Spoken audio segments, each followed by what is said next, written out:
4 years ago, I bet my entire life on myself.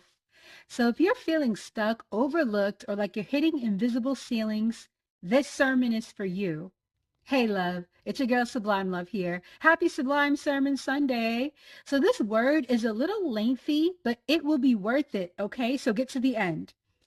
So this Wednesday coming up, January 28th, will mark my 4-year anniversary of leaving my home city and never looking back. So it's been an entire high school, even undergrad time period away from all I have ever known. So I used to be in awe of people I'd meet there that were transplants from other places. I thought that they were so brave. I couldn't imagine myself having that much courage to leave all I ever knew behind.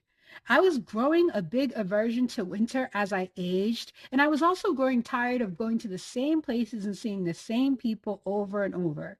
I mastered my craft as a spoken word artist over time on the local open mic scene. I took poetry classes in college, and once I started memorizing my work, I started getting paid to perform. My home city has a massive art and creative scene with endless events. I was a staple on the scene, but I remained overlooked for bigger opportunities. I couldn't move past being underrated, and it was offensive because I've never been a game with my pen and delivery. As you can see for yourself, every Sublime Free Verse Friday, I drop a poem. I have endless poems, and I can write a poem in like 5 minutes and it be dope. But anyway, I learned after leaving that one of my long-term friends was discouraging people from booking me, and she had a ton of influence. So people being jealous of me due to their own insecurities has unfortunately been a common theme in my life. But even outside of that, I lost my grandmother and best friend in my early 30s. During that time period, I was in an abusive relationship with a malignant narcissist for 5 years total. That relationship ended abruptly due to a threat of violence, and that resulted in me experiencing a few months of homelessness.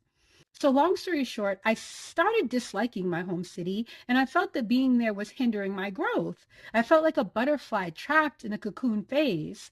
My friend at that time picked up and moved from there to another city, and that inspired me because I saw firsthand how possible that really was.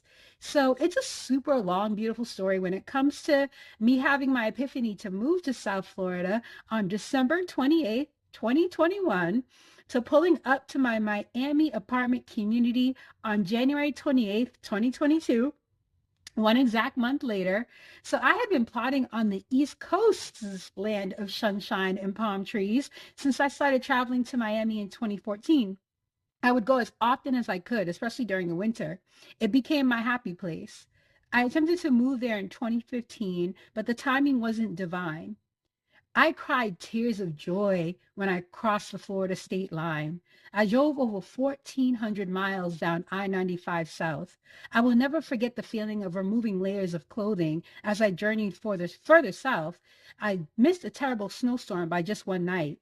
So my first few months there felt unreal. My mental health took a beautiful turn for the better due to the weather, and I was getting performance opportunities easily based on my talent alone. No one knew me. There were no haters throwing dirt on my name. No one was in secret competition with me. I was sublime. I got a new start. Only a handful of people even knew my dead name in SoFlo. Those 3.5 years changed my life in every single way. On a soul level, I grew. I did my shadow work, my healing work in paradise. I am so grateful. Leaving my home city was the best decision I've ever made. It wasn't even in my plan to be doing this again so soon. Moving across the country to LA yesterday marked 4 months here. This was a divine vision because I hit a ceiling in SoFlo. I was being rejected from every opportunity that I felt was a sure thing. I know everything always works out for me. So if Ish wasn't really working out, then I knew, and Mother God confirmed, that I wasn't meant to be there anymore. So y'all, here's the sublime sermon. You only have one precious life, love. Faith and fear both ask you to believe in something you can't see. Really know that everything always works out. If you feel stuck where you're at, if you feel like your growth is being stunted, that you're hitting ceilings, if you're tired of the same events with the same crowds attending, tired of being looked at as who you used to be, you don't have to stay where you're at.